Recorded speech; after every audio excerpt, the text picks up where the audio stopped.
이스라엘을 침공했습니다. 18만 5천 명의 큰 군사력을 가지고 나라를 침공을 했습니다. 수도 사마리아 성을 포위하니까 성 안이 매우 굶주리게 되었던 거죠. 공급을 제대로 받지 못해서 전쟁이 장기화되어지면서 먹는 데 문제가 생겼습니다. 그래서 이스라엘 백성들이 구약 율법에 따라서 먹지 못하는 부정한 나귀머리 하나도 은 80세겔에 판매가 될 만큼, 은 80세겔이 얼만큼 가치가 있는 거냐면 지금하고 시대적 화폐 가치가 다르기 때문에 정확하게 계산할 수는 없지만 한 세겔이 4명의 임금, 하루 임금이니까 80세겔이면 상당히 많은 돈이겠죠. 또 여물지 않은 소량의 콩이 아주 비싼 값으로 거래가 되었습니다. 수요와 공급 법칙이 맞지 않으면 그렇게 되지 않습니까? 그런데 그것도 돈 있는 사람들 이야기이고, 심지어 없는 사람들은 어느 정도였냐면 자기 자식을 삶아 먹는 일까지 벌어지는 극한 상황이었다고 성경은 기록해 놓고 있습니다. 생각해 보십시오. 세상에 어느 부모가 배고프다고 해서 자기 자식을 죽여 삶아 먹을 수 있겠습니까? 그 정도로 극한 상황 속에 있었다는 거죠. 이스라엘 왕은 이 전쟁의 원인이 엘리사에게 있다고 생각을 했습니다. 즉 영적인 문제라고 생각을 한 거예요. 그래서 그에게 군대 장관을 보냅니다. 그러자 엘리사는 전혀 엉뚱한 말을 하는 겁니다. 내일 아침이면 풍성한 양식이 너희 가운데 있을 것이다. 7장 1절 말씀을 한번 봅니다. 엘리사가 이르되 여호와의 말씀을 들을지어다. 여호와께서 이르시되 내일 이맘때에 사마리아 성문에서 고운 밀가루 한 서아를 한 세겔에 매매하고 보리 2수아를 한 세겔로 매매하리라 하였느니라. 무슨 말이냐면 다시 풍성한 곡식이 있어서 원래대로 정상적인 매매 가격이 형성되어진다는 거죠. 풍성한 양식이 너희 가운데 있을 거란 말이에요. 자, 군대 장관이 보기에는 불가능한 일처럼 보였습니다. 지금 당장 변화된 환경과 조건이 아무것도 없습니다. 변화되어질 상황처럼 보이지도 않습니다. 그래서 심지어 자식을 잡아먹는 그런 극한 상황까지 있는데 하루아침에 무슨 큰 변화가 있다고 이런 일이 있을까라고 부정적인 생각을 갖습니다. 그래서 그 다음 2절에 보면 이 소리를 들은 군대 장관이 뭐라고 말하냐면 하나님께서 하늘문을 여시고 창문을 내시는 것이 쉬운 일이지 이런 일은 도저히 일어날 수 없다라고 엘리사의 말에 정면으로 반박을 합니다. 부인을 합니다.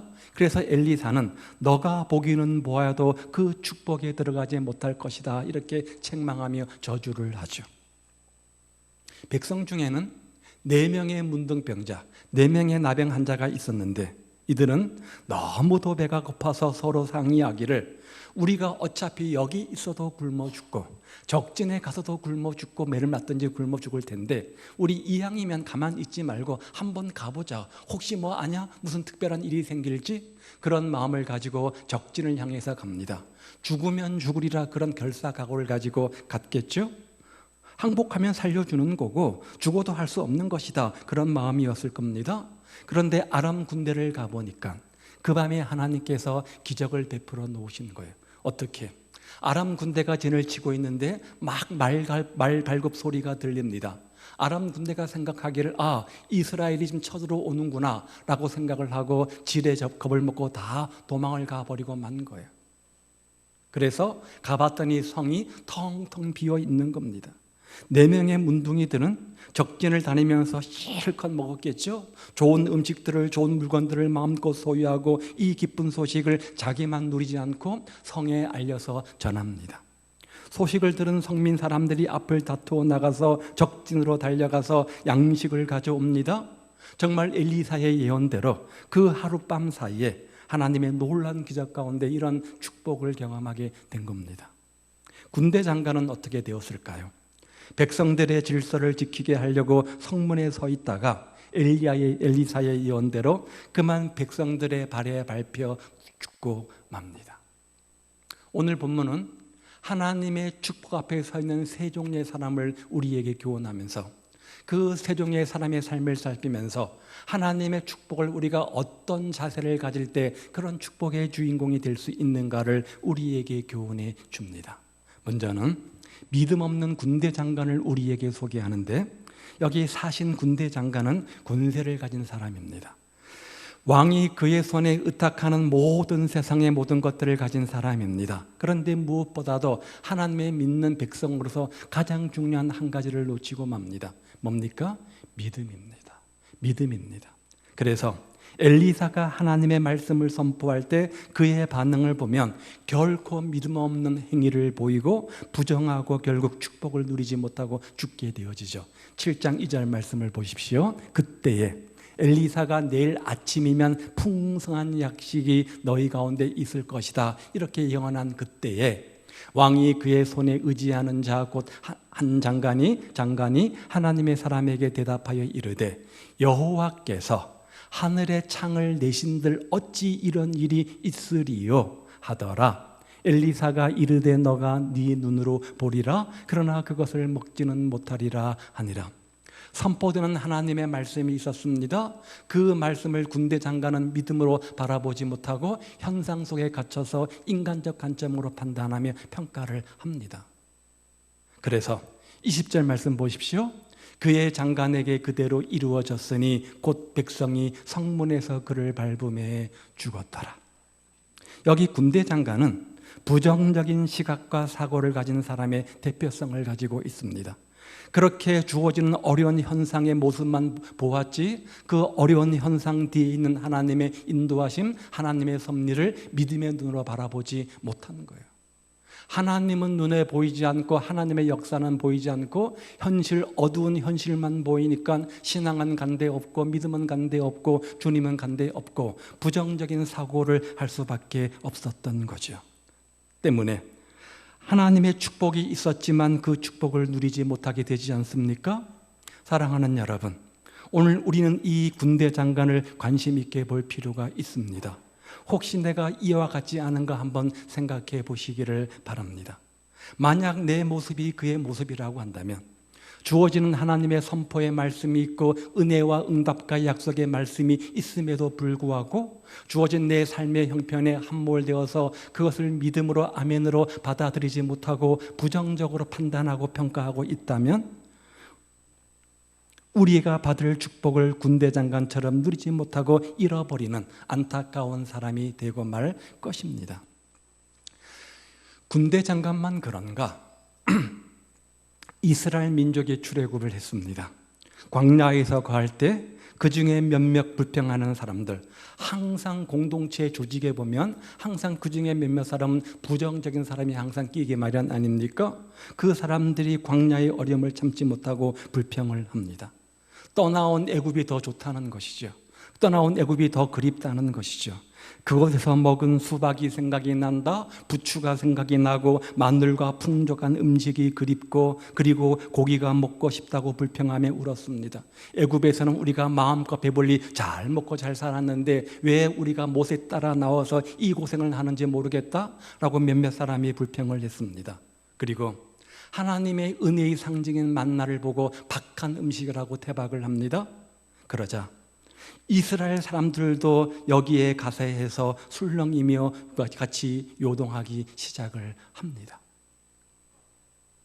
지도자 모세는 이 모습을 보면서 하나님께 부르짖고 하나님은 모세의 기도를 들으셔서 하루길쯤 되는 먼 길에 높이 1m가 되는 메추라기를 하나님께서 보내주셨습니다. 한 돌 동안 코에 냄새가 날 만큼 먹어도 충분한 양이었던 거죠. 자, 이쯤 되면 이들은 하나님께 감사할 법도 한데 그들은 그 많은 고기를 앞에 두고 감사하기는커녕 서로 더 많이 가지겠다고 싸우고 미워하고 탐욕을 부립니다.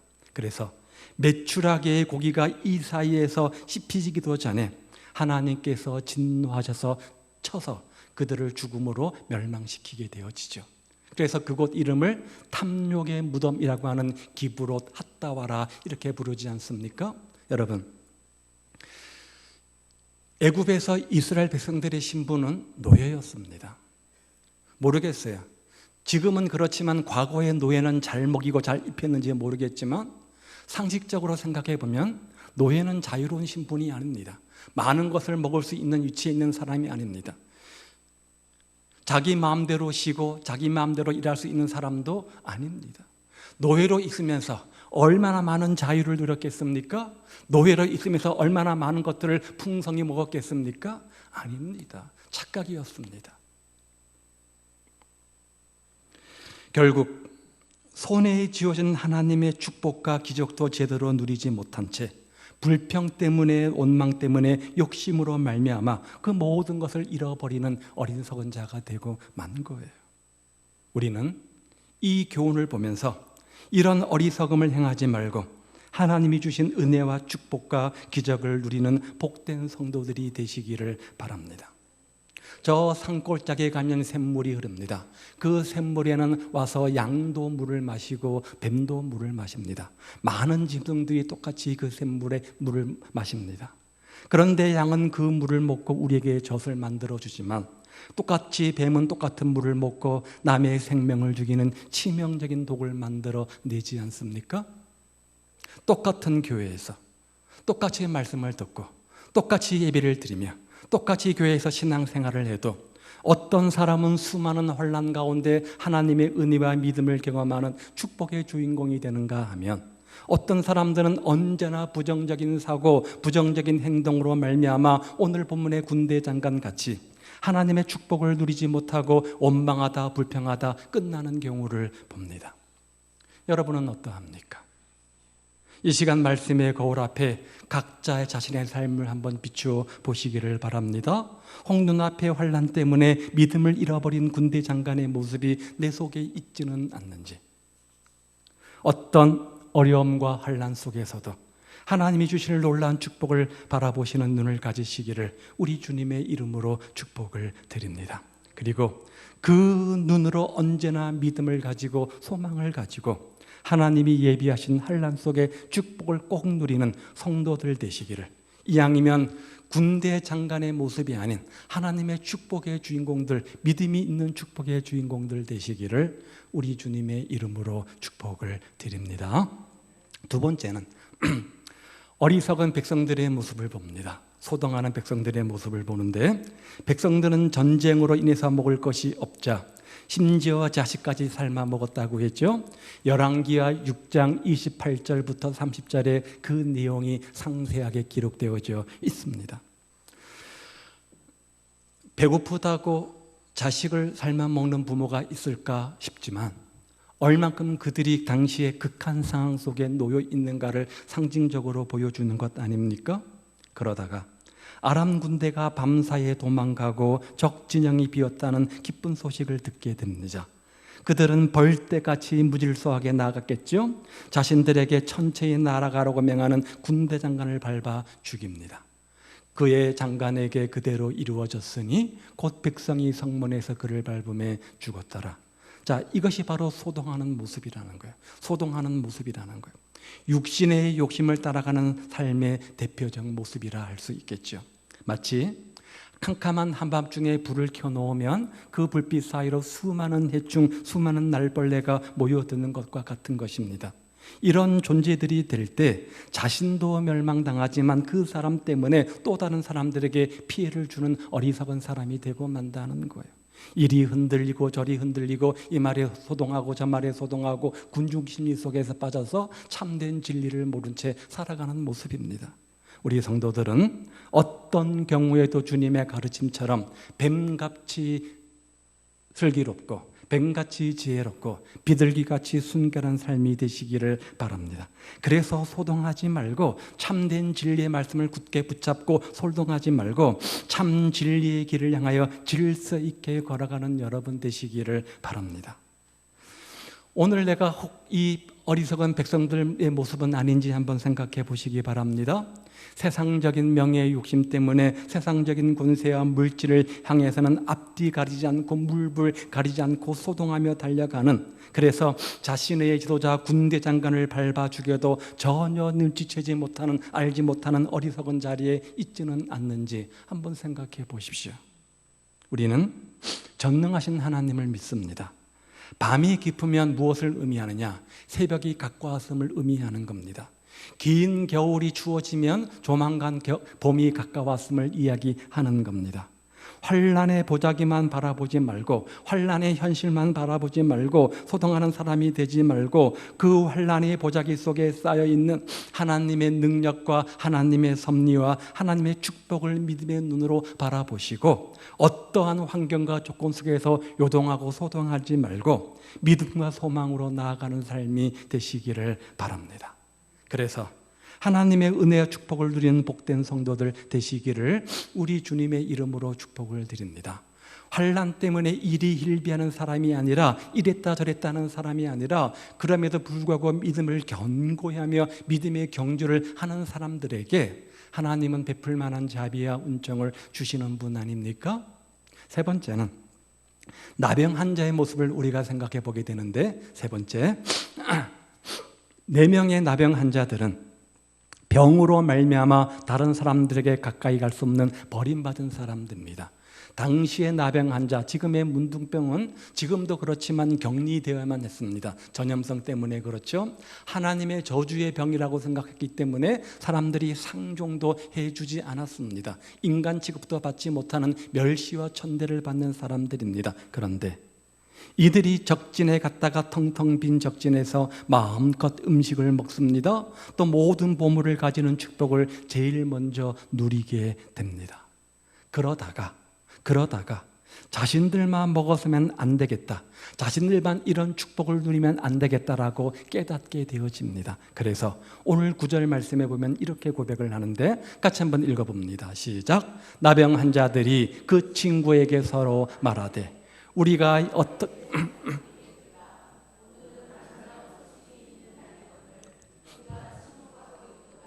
만일 밝은 아침까지 기다리면 벌이 우리에게 미칠지니 이제 떠나 왕궁에 가서 알리자 하고, 2가지를 결단합니다. 뭐냐면, 아름다운 소식이 우리에게 있는데 우리가 침묵하고 있다.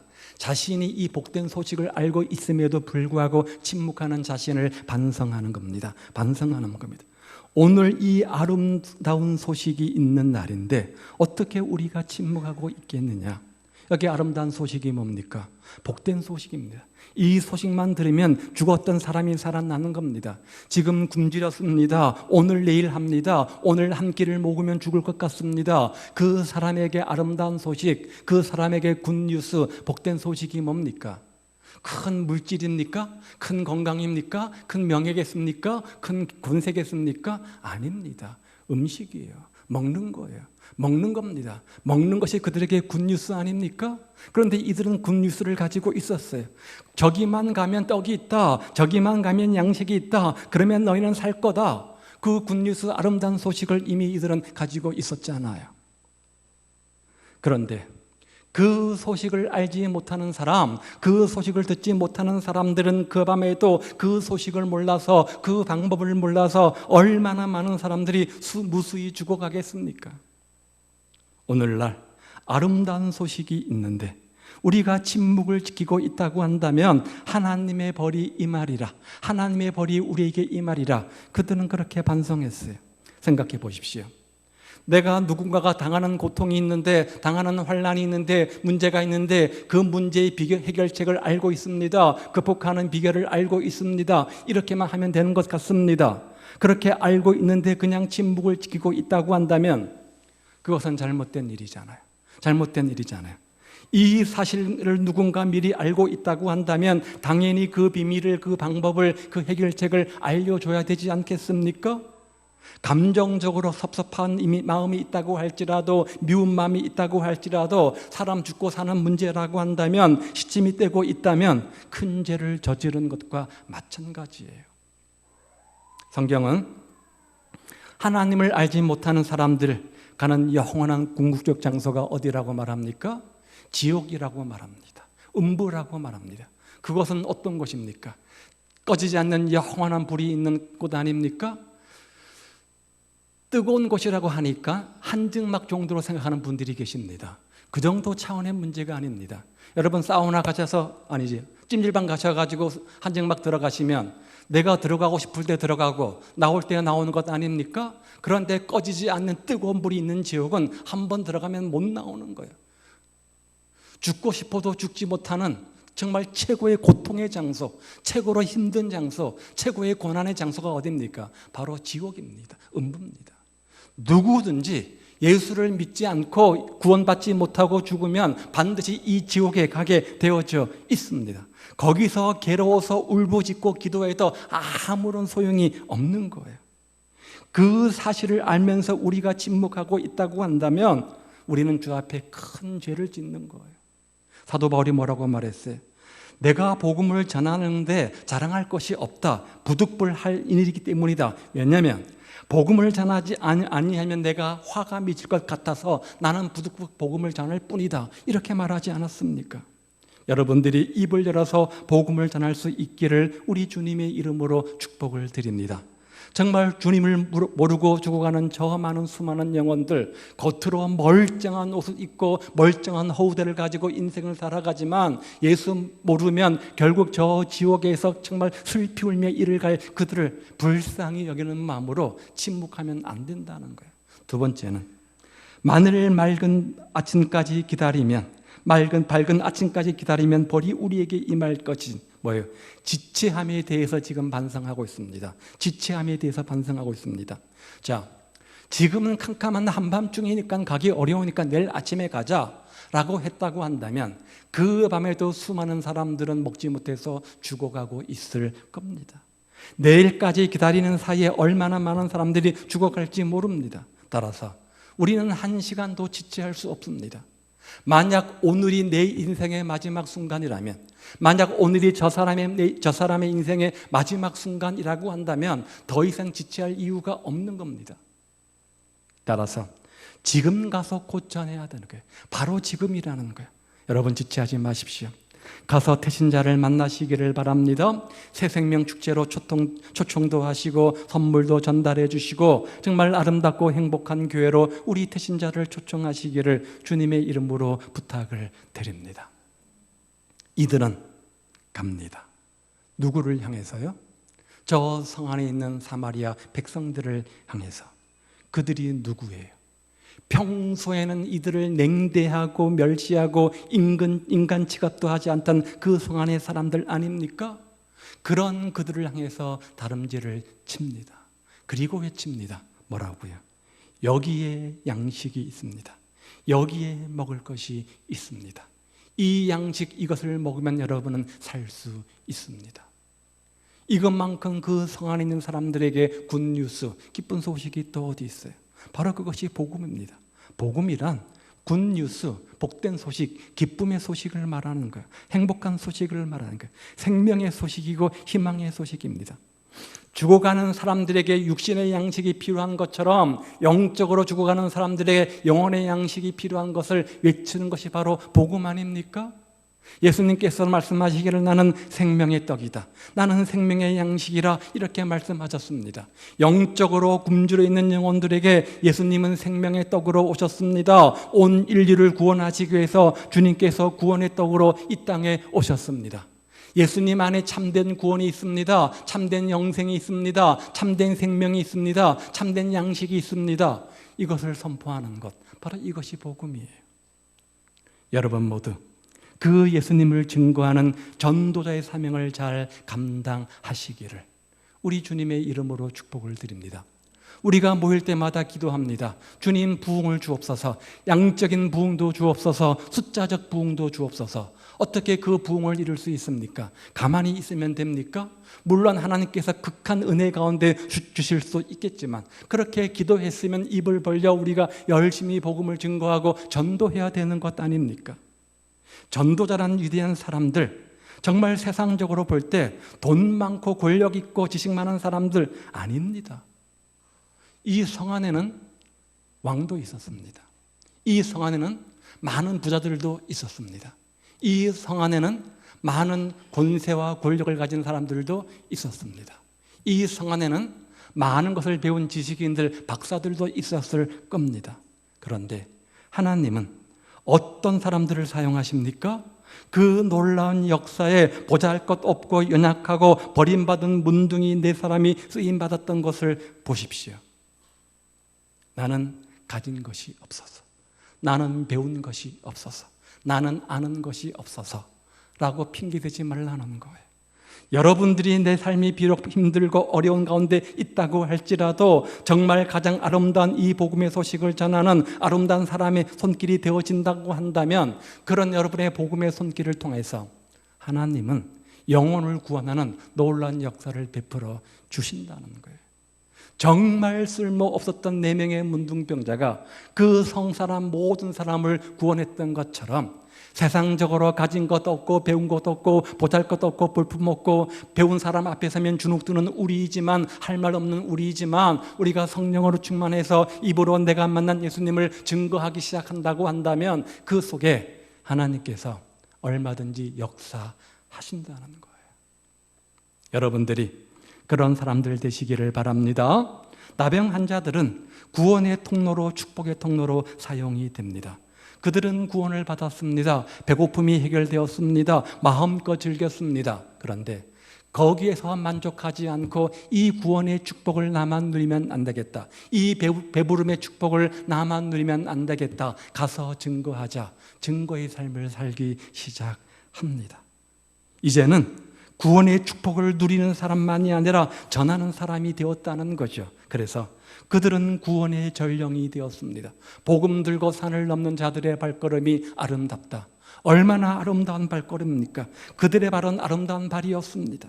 그 아름다운 발의 소유자가 되었습니다. 그들은 흉악한 문둥이가 아니라 아름다운 복음의 소식을 전하는 아름다운 사람들이 되었던 겁니다. 그리고 그들이 전하는 복음의 소식을 통해서 그 모든 성 사람들이 구원받게 됩니다. 우리는 나누는 삶을 살아야 됩니다.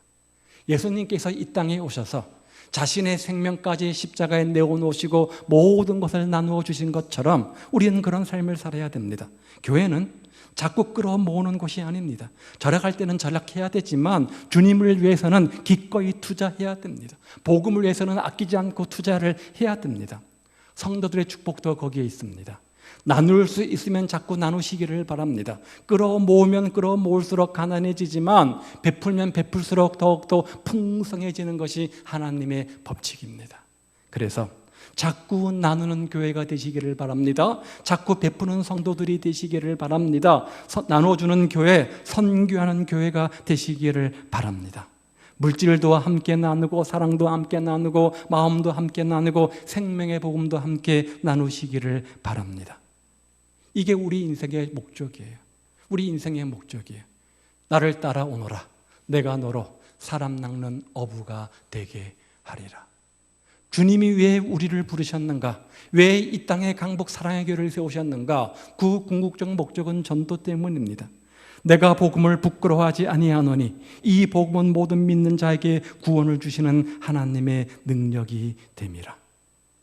모든 믿는 자에게 능력 주시는 구원을 베푸시는 하나님의 능력되는 이 복음을 증거하는 그 발걸음이 얼마나 아름답습니까? 입을 벌리는 그 입술이 얼마나 복되고 아름다운 겁니까? 사랑하는 여러분, 그런 입술의 주인공들 되시기 바랍니다. 그렇게 복음을 증거하는 아름다운 발걸음의 주인공들 되시기를 바랍니다. 수십 년 신앙생활을 하면서 나 한 사람 때문에 아직도 예수 믿는 구원받은 사람이 한 사람도 없다고 한다면 구원받아 주 앞에 서겠지만 주님 앞에서 주님께서 물으실 때 무슨 명목으로 무슨 명분으로 주 앞에 설 수 있겠습니까? 우리 한 사람 한 사람을 통해서 정말 구원받는 역사가 나타날 수 있기를 우리 주님의 이름으로 축복을 드립니다. 이제 새생명 전도 축제가 한 주간 남았습니다. 매월 10월 마지막 주가 되면 우리가 새생명 축제를 합니다. 이렇게 벽에는 현수막이 걸리고 앞에 가면은 배너가 놓여지고 또 새생명 축제가 다가오는구나 라고 쉽게 넘어간다고 한다면 그냥 의미 없는 하나의 행사에 불과하게 되어질 겁니다. 우리가 최근 매월 마지막 주마다 온 가족이 함께하는 예배를 우리가 드렸습니다. 그렇게 하자고 해서 했는데 전혀 참여가 안 되는 안타까운 현실들을 보게 되어집니다. 또 새생명 축제를 올해 10년째 계속하고 있는데 이렇게 반복되다 보니까 이제는 점점 우리 안에 식상함이 생기고 매너리즘에 빠지게 되어지고 별로 감동 감화도 없고 동기부여도 잘 안 되는 그런 안타까운 현실들을 봅니다. 어떻게 우리가 주님의 얼굴에 환한 웃음을 띄워드릴 수 있습니까? 천하보다 귀한 한 영혼, 그 영혼을 위해서 십자가에 죽으신 주님, 그 주님의 얼굴에 웃음 띄워드리는 비결은 그 영혼을 불쌍히 여겨서 구원의 열정을 가지고 그 사람에게 복음을 증거하는 것 아니겠습니까? 그 영혼을 주님께로 돌아가게 하는 일 아니겠습니까? 그래서 다니엘서 12장에 보면 그 사람의 상급이 반짝반짝 빛나는 최고의 면류관의 주인공이 된다, 이렇게 말씀하지요. 남은 한 주간 최선을 다해서 복음을 증거하시기 바랍니다. 최선을 다해서 입을 벌려 초청하시기를 바랍니다. 복음을 증거하고 초청하는 일에 여러분 자신을 드리고 시간을 드리고 물질을 드리고 정성을 드리고 마음도 드리시기를 바랍니다. 그래서 여러분의 내딛는 발걸음이 아름다운 발걸음 되시기를 바라고, 여러분의 인생이 아름다운 인생 되시기를 우리 주님의 이름으로 축복을 드립니다. 그래서 다음 주에 양손에 그런 태신자를 붙잡고 주님 품으로 와서 그들이 주님 안에 돌아오는 놀라운 역사의 주인공들 다 되시기를 우리 주님의 이름으로 축복을 드립니다. 기도하겠습니다.